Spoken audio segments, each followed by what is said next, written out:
உறுதி இல்லை என்பது தமிழகத்தினுடைய எல்லா மக்களுக்கும் தெரியும். அதனால் முதலமைச்சர் அவர்கள் இன்னைக்கு மக்கள்கிட்ட என்ன சொல்லணும்? 33 மாத காலமாக அவர் என்ன செஞ்சிருக்காரு? பெண்களுக்கு பாதுகாப்பு வந்திருக்கா தமிழ்நாட்டில்? ஒரு பெண் தைரியமாக வீதியிலே நடக்க முடியுமா? இல்ல கோயம்புத்தூர் போல பெரும் நகரத்தில் கஞ்சா இல்லை என்பதை உறுதிப்படுத்த முடியுமா? இத்தனை இளைஞர்கள் மாணவர்கள் இருக்கக்கூடிய ஊரில் கஞ்சா புழக்கம் இல்லை, போதை கலாச்சாரம் இல்லை. வந்த பிறகு என்ன சாதனை பண்ணியிருக்காருங்க? டாஸ்மார்க்க உயர்த்தியிருக்காரு, 50,000 கோடி தொற்றுச்சு. கடன் 8,23,000 கோடியை தொற்றுச்சு.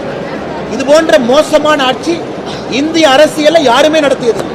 அதனால் இந்த முதலமைச்சர் அவர்கள் மோடியை பற்றி பேசுவதுதான் வேடிக்கையாக இருக்கிறது. அமைச்சர் டி.ஆர். ராஜா என்ன சொல்லியிருக்காருன்னா, அதிமுக தான் பிரதான எதிர்கட்சி, இந்த சில கட்சிகளுக்கெல்லாம் பதில் சொல்ல முடியாது. நான் ஏற்கனவே சொல்லிட்டேன், பங்காளி கட்சிகள் ஒரு வார்த்தையை பயன்படுத்திங்க. களம் மாற மாற அவர்களுக்கு பயம் வருவது சகஜம்தான். பயம் எப்பொழுதுமே வரும். அவர் என்ன கோயம்புத்தூர் மக்களை சில்லறைன்னு சொல்றாரா?